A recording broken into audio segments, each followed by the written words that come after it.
Hi, this is Coach Tony Morgan, and today's video is about a Worcester Greenstar 40 CDI. And we're going to be going over a boiler service, and I'm with one of my trainees, Terry. He's from London, Chelsea area, and he's going to be doing some training with myself, and also you can be seeing what we do while we're doing the training with our students. So Terry, what we're going to be doing, as I said, we're going to be looking at our service. Now, part of the service, what we do, we always do a tightness test. It's good practice to do that. Lots of engineers may not do that, but it's good practice for us to do that. So we're going to do our tightness test first. We'll go through the procedure of that, and then we'll move on to the boiler. Great. Before we go into the tightness test, we also, as a regular thing, what we do is do our safety checks. And that's our electrical safety checks. So we basically isolate the appliance here, and we turn that off there. And what we're going to do is going to do an earth continuity test and also a resistance to earth test. So Terry, can you explain what we're going to do? Yeah, so we're going to do earth continuity with the buzzer. Yep. So we're going to prove that it is buzzing. And it is buzzing. Yep, good. We're going to put the black lead on the screw. Yep, I'll hold that for you. And then we're going to put the red lead. Just touch the casing. On the casing. That's then it. we get continuity. Yep. That buzzer is what we want. That's great. And then we do precisely the same thing, but now on AC. No resistance, we're going to go to resistance. Resistance. Yeah, so just flick that over to resistance. Just flick that there to that one. Ohms. Yeah. Ohms. And then we're going to have the black lead on the screw again, So we've got and then the the same red thing. lead on the casing. Yeah. And we're going to look for Yeah, it's less than 1 ohm. less than 1 ohms, and now we're safe. Yeah, okay. So just explain to people where you learnt that information from. I learnt that in the classroom with Tony, and along with some other safety checks, but just those two for now. Yeah, that's it, yeah. Because what Terry's also doing is on this new course what I'm going to be launching, I'm going to be letting people know about this very soon, our reality classroom training and our new type of modules what we're going to be doing, because guys like Terry, this is really unique for these people. Do not learn this stuff, but I'm going to be giving hands-on experience, showing all my knowledge so you guys can learn fast. So like I said, watch out for that. I'll be giving you that information in a near video. Right, we've just attached our U gauge to the meter, and we're now doing our let by. Now you can see the type of manometer I've got. This is the region one, Premier, and it's the best one, but it's quite expensive, but it is the best. So I recommend you get this type of U gauge. So from there we're now gonna, as I said, do our tightness test. So we're gonna increase it after 1 minute up to 20 millibar, and then we'll do our 1 minute stabilization and our 2 minutes test on our tightness. So we're now on our stabilization, and then, as I said, we'll move to a further 2 minutes for the tightness test. So that's okay. We're now going to look at the meter itself. You can see it's labelled. If you look at the governor, that's got a seal on it, and this is also labelled. Looking at earth bonding, you can see that the earth bonding is not in the right place. It should be more here. That's it. From here, what we're going to do, we're going to do the working pressure of the appliance and the gas rate. We now turned it on. As you can see, look at the standing pressure, it's looking a bit high. Look closer, you can see it's about 34 So maximum should be around about 30 or 29, so it's a bit high. So what we're going to do, I'm going to inform the gas company, which is Cadent, ring them, we're going to have to shut it off, and they're going to have to adjust this governor to make sure that the working or the standing pressure is below the limit. What we're going to do in reality is going to carry on doing our service, and at the end I'm going to inform the gas company we'll turn it off at the end once we've finished our job, because in reality, obviously if I do it now, it means I can't do my job, we can't get paid, so it's no good for business. So in the real world, that's what you're going to have to do. So as I said, once we finish, we will be informing the gas company about the high standing pressure. In order to do the gas rate on this particular meter, I've pressed the A button, so I've pressed that again. You can see the reading there.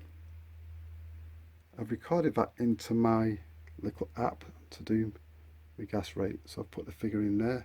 I'm going to run it for 2 minutes and then I'll record it again. Right, we're back at the boiler, and what I'm going to do, I'm going to put it into engineer mode. So what we do, we press this chimney sweep button here. You hold that until it turns to orange. Takes a few seconds.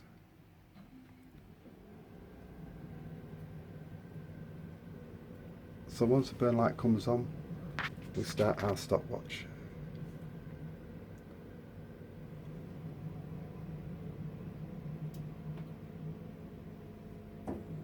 So it's just come on now.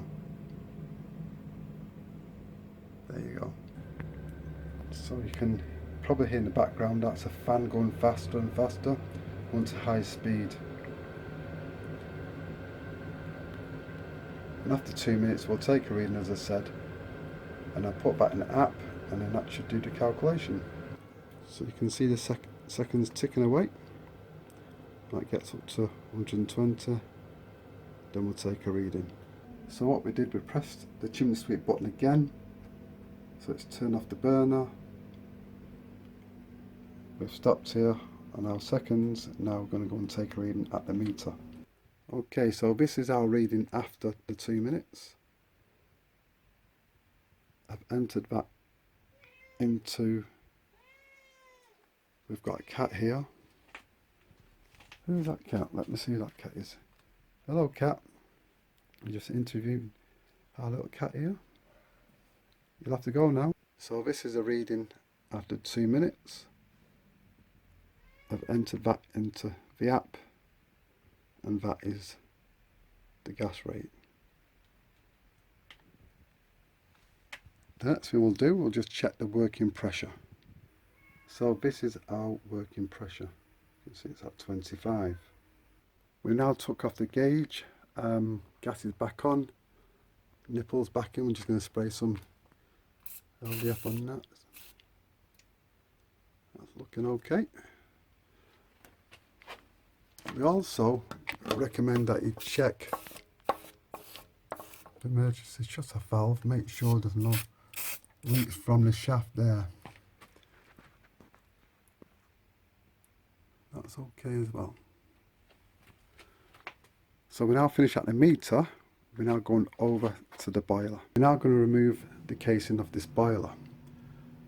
So what we do, underneath you've got a couple of screws in the corner, one here and one on the opposite corner. Just back that off, not, you don't have to take it right out, just back it off so it comes down a little bit, so it misses the sort of that, maybe a few millimetre clearance. Same with the other one, and then there's a clip on the on the top of the boiler. I'll show you what that is. Well, that's it, that's enough. Same on the other side. On the top you've got that clip here, just push that up like that, and then you can slide it forward. That's it, and it slides off. What we're going to do, we're going to let down this panel, the front panel here, and we do that by removing that screw there, and then this will come down, so you can remove the screw.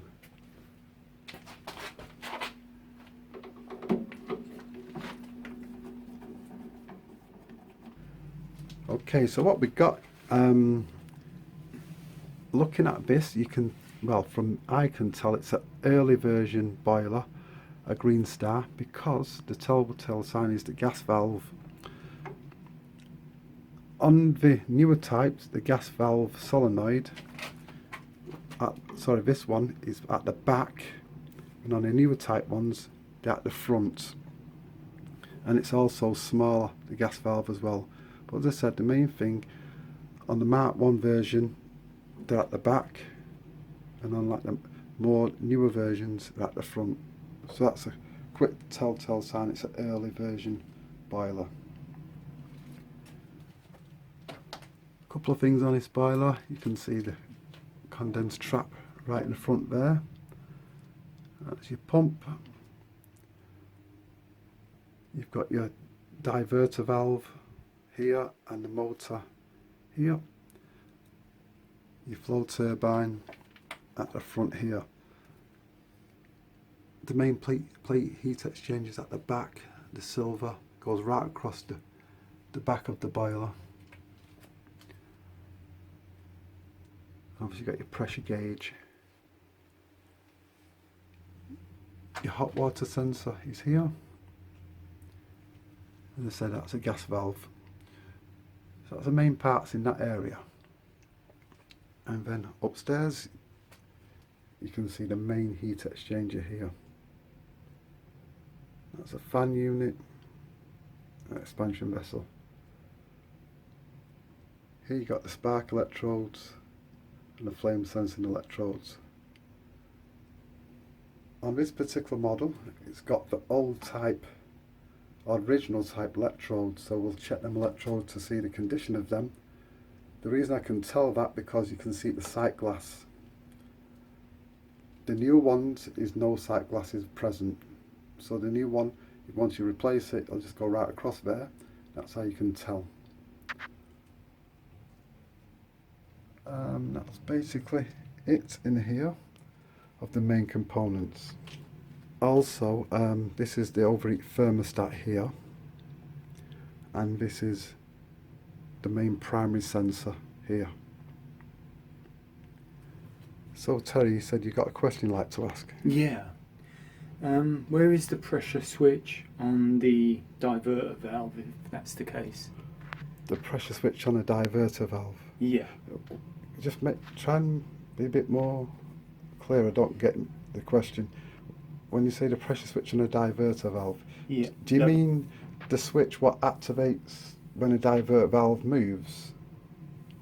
No, the one that measures the low pressure and also the primary water. Okay, the low pressure. Okay, the low pressure sensor.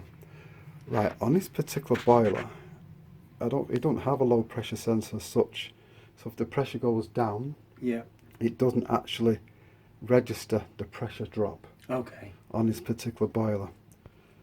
Now, obviously, that's from another type of boiler. What you bring that question up. That's right. And what that is basically just getting familiarised with different boilers and how they work. So it's understanding the general basis of the pressure sensor, which is correct. But on this particular one, it doesn't have one. But as we go through our development, you'll see which boilers have them and which don't. Great, thanks Tony. Okay, anything else? No, that's it, thank you. Okay, there's something else what I'll mention as well. On this Greenstar, there's two types of Greenstar, you could say. You've got the CDI model, which is this one, and you've got the I or SI model. So the differences is on this particular boiler, this is the CDI as I said, you can see it's like a square type heat exchanger.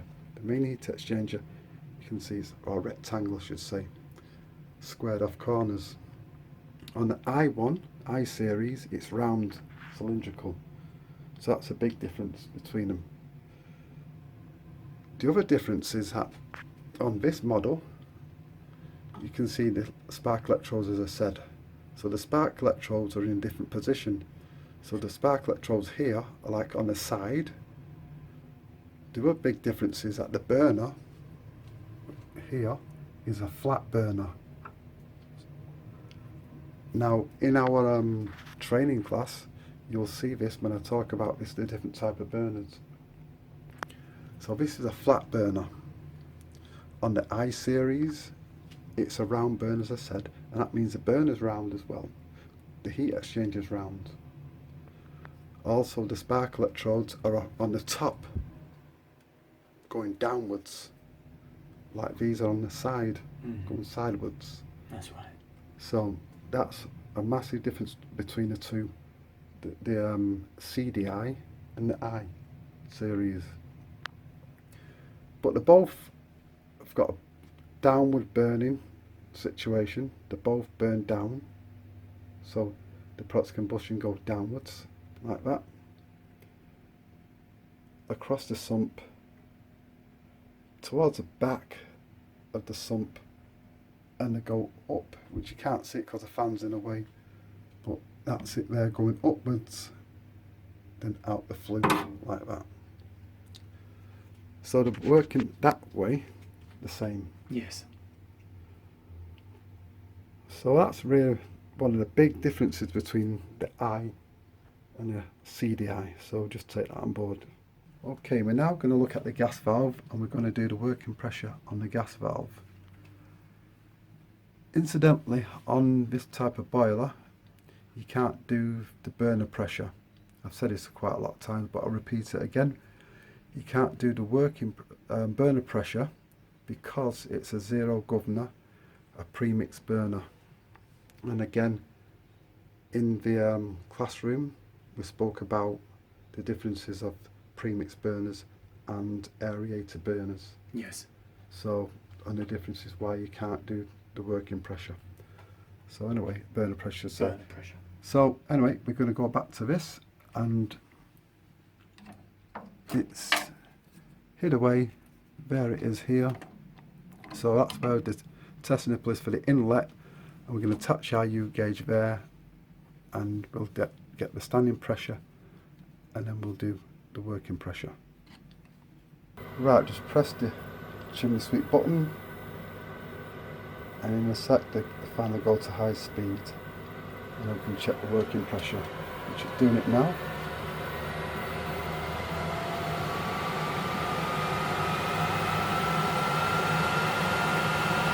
So that's our working pressure at full rate. I can adjust the speed of the fan by this thermostat dial, so I'm going to set down to minimum and let the fan speed go down like that, and the working pressure obviously goes back up.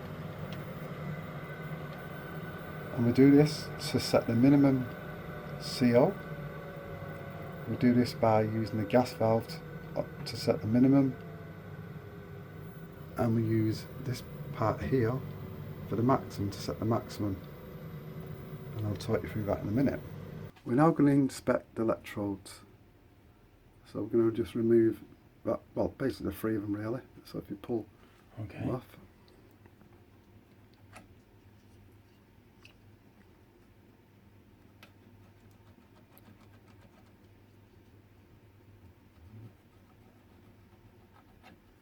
that's it. And then we're going to use that screwdriver and do your two screws. Completely? Yep.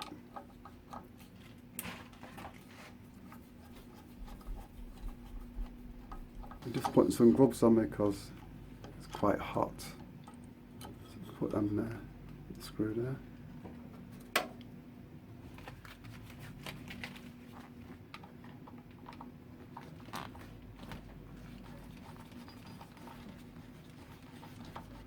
And then we'll just pull it out and then we'll inspect it. That's it. Okay, if you just hold them there. Right, okay. What we got, I think they're due to be replaced because this is the spark flame detection one. It should be a lot longer than that, but it's just burnt away over time. And this is getting a bit disfigured. So they are due to be replaced. So what we'll do, we'll tell the customer about that, and then we'll have to order the part and come back and change that. But it's sparking lighting for now, so it's okay, but it will want changing. So that's what you do just to check on your service. So we'll just put that back. Now we've done that, we're now going to look at the fan. What we're going to check is to see how the fan, the negative pressure, what we're going to do is testing how the fan blows through the heat exchanger like this and out, and depending on the resistance going through the heat exchanger, it tells us if the main heat exchanger needs a full strip down and clean. So we test it at this point using our we can use our analyzer as a like U gauge to do the negative pressure. So we'll set up and I'll show you how we do it. Right, so we've attached our tube, you can see here, so I pulled off that white little cap, that's it there, we'll pull that off. What I did, I've got this special tube, it's from an air pressure switch actually, and then I've put it into my manometer tube, and then I put that into the bottom of my analyzer here. So we're going to change the settings on the analyzer and turn it into a pressure gauge. So put it on pressure like that, press this, that is now on pressure and it's negative pressure, you can see the minus. So what it'll do, when I turn the boiler on, it will test the fan pull and it'll display here. Ideally we're looking for that to be over 4, minus 4 and upwards, for this to be the heat exchanger to be clear. If it's like less than 4, then this will want cleaning basically. So that's a test what we're going to do.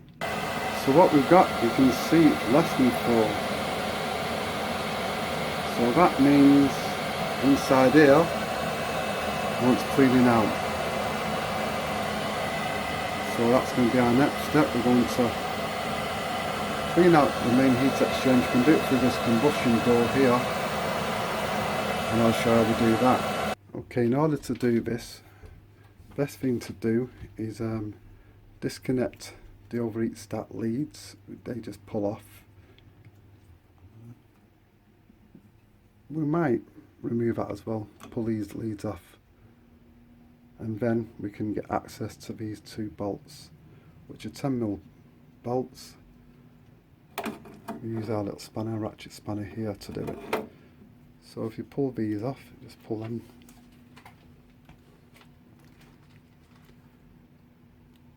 Might be a bit tight. If not, we'll use some pliers. What I've decided to do is not pull these leads off. I'm just going to persevere this way because they're very tight. So it's coming anyway, that. So it's going to be okay. And you can do the same with the other one.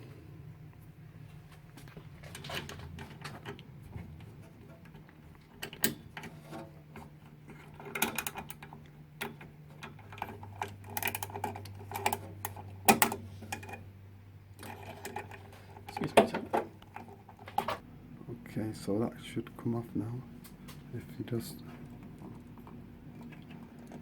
that's it. So you've got a plate behind there. Right, so I'm grabbing a plate. If you let go, if my finger's at the back of this plate, yeah, the front plate, what you can see, yeah, there's another plate behind it. Okay. So the plates, I'm leaning it back like this. Can you see how it's leaned back? Yeah. But I've got the bottom in. Yeah. Yeah. And I've got my finger at the back of this, so I'm going to get the plate like this. Watch my finger, watch my hands. See, I've got it all. So you've got 2 plates, yeah. Yeah. Okay. You can see what we're going to do. We're going to clean in between there. That's where we're probably getting some resistance. Mm-hmm. So we'll clean all that out. So this is the 2 plates. So that's the one there. We're just going to inspect this door. The seal doesn't look too bad. That's got a seal back, so we want to put it back. Yeah. This is the tool what we need to basically go between these slats here. So it's going to go in this action like that and clean them out like that. Which is not too bad actually, because some of them is like really stuck, you can barely get it in, but this is not that bad.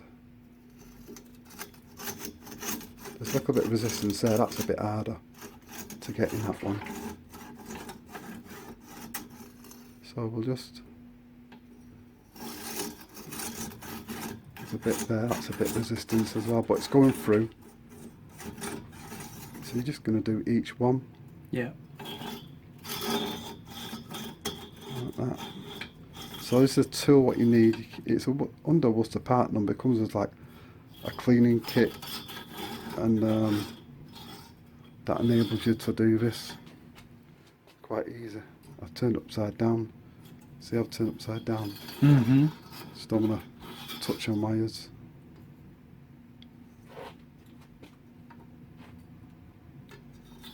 You can do the last bit. Hold that up.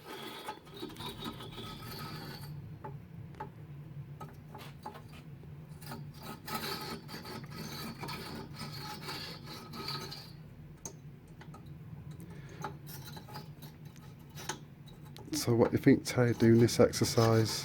Yeah, no, it's really hands-on, and it's good practical experience, you know. And it's good to have someone alongside you who's kind of watching your every move, and that way you know that you're doing it safely and correctly. That's it, good.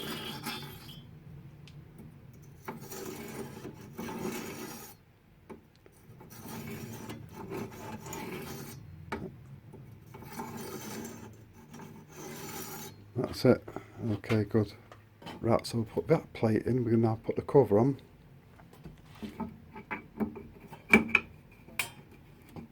That's it. Push it on. Hold it in there and then put your bolts in.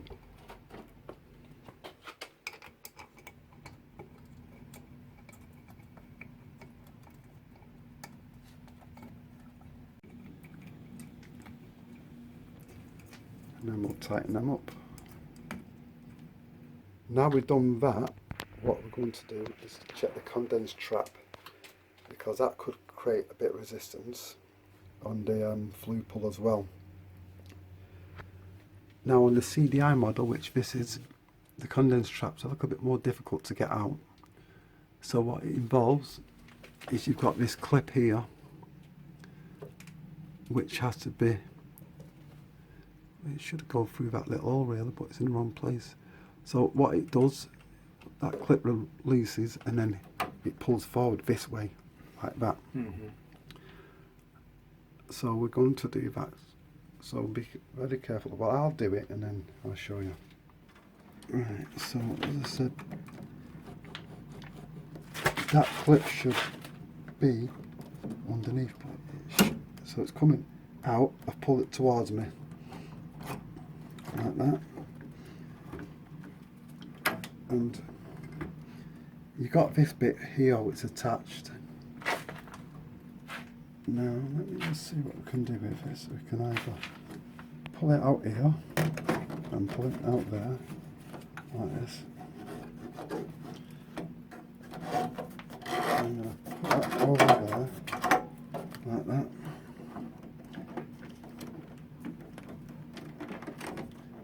And forcing this over there.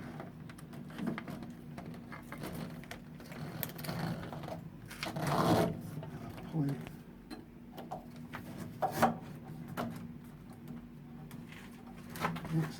Actually, it's caught in between that, so I'm going to reassess the situation and see if I can do that one.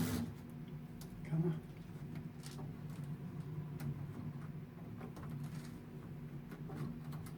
I? So I've got it through there, I've got it out. Here's the trap. What I did, I cleaned it all out.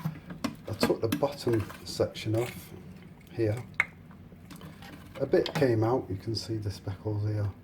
We just give it a wash out. Remove this section here, get rid of that crap in there if there's any.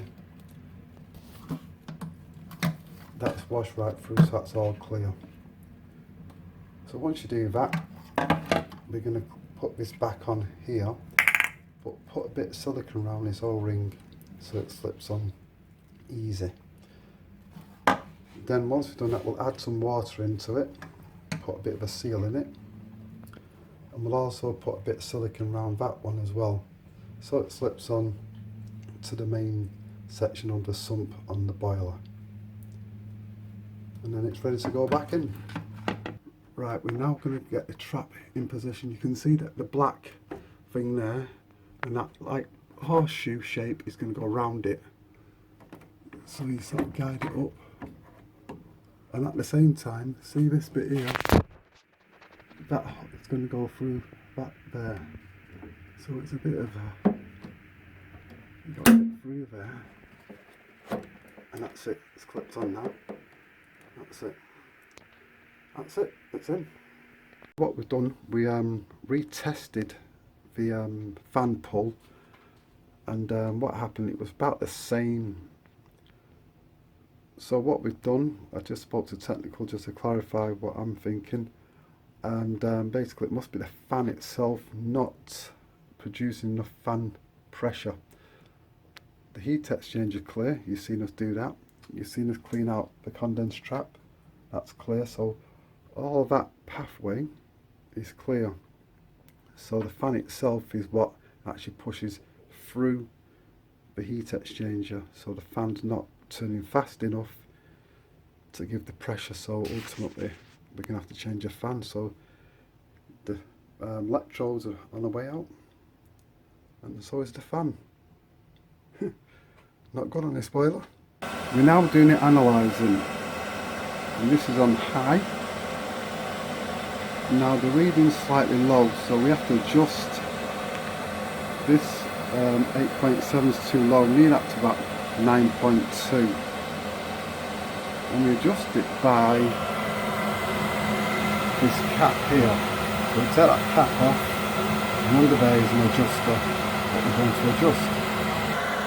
So what we're going to do, get that cap out of there, and we're going to adjust that screw there. That's what we're going to adjust there.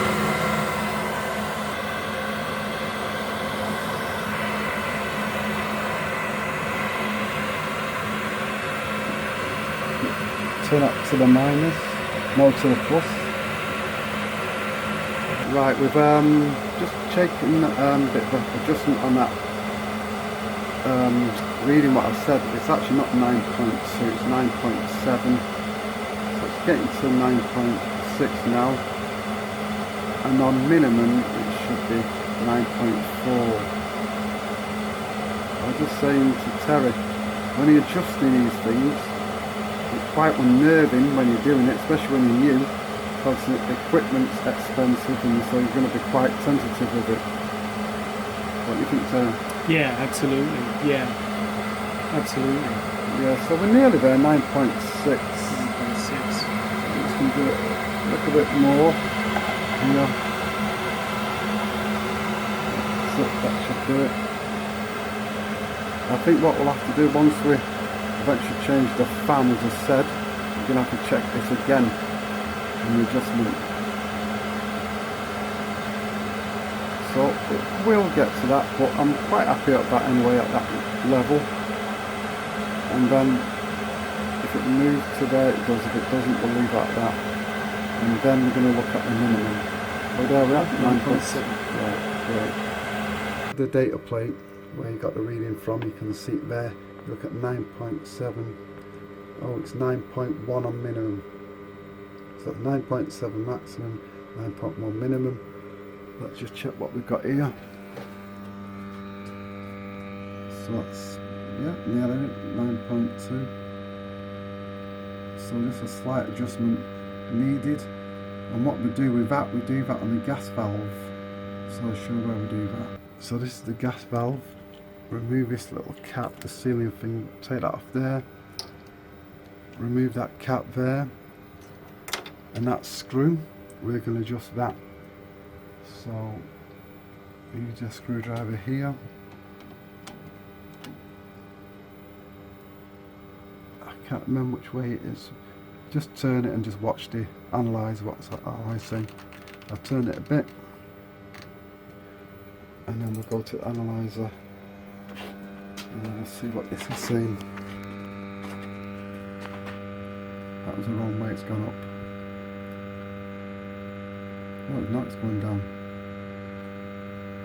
So that's very delicate, that I'll have to go and turn it back to where it came from. Back and such. I think the burner's gone off, I think it's got too hot.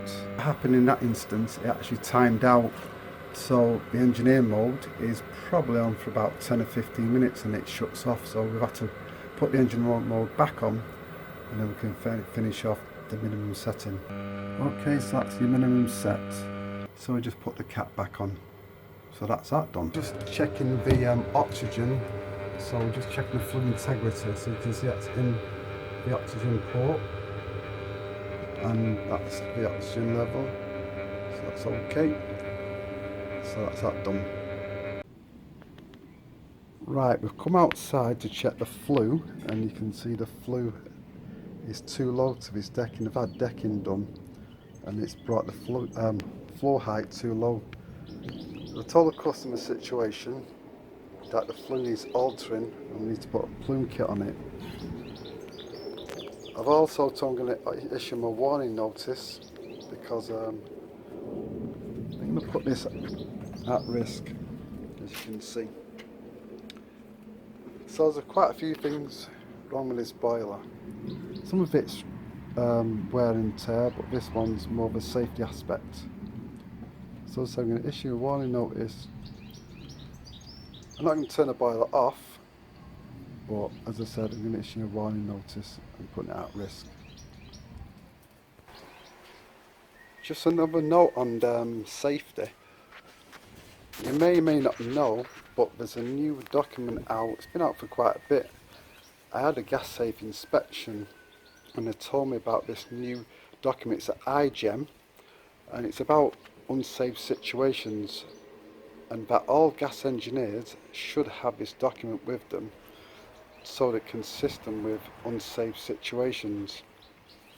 Now you can get a copy of that document. You can either see it on the Gas Safe Register website, or you can see it on our website. If you go on our website, the mentorshipprogram.co.uk, or you'll see a link below this video and go to our resources page. You can download that document and you can read it, and in fact you can print it off, to be honest, and need a copy of it with you, and you can refer to that if you're getting it unsafe situations, so watch out for that. So my cat's here just to say the final word. What do you say, kitty cat? Anyway, we're going on our next journey to our next boiler, and this is going to be the end of this video. So if you like what you see, you can give us a comment, and as always, keep watching, keep learning and growing, and things will come to you in the right way. So that's going to be it from me, Coach Tony Morgan, and I'll see you on the next video.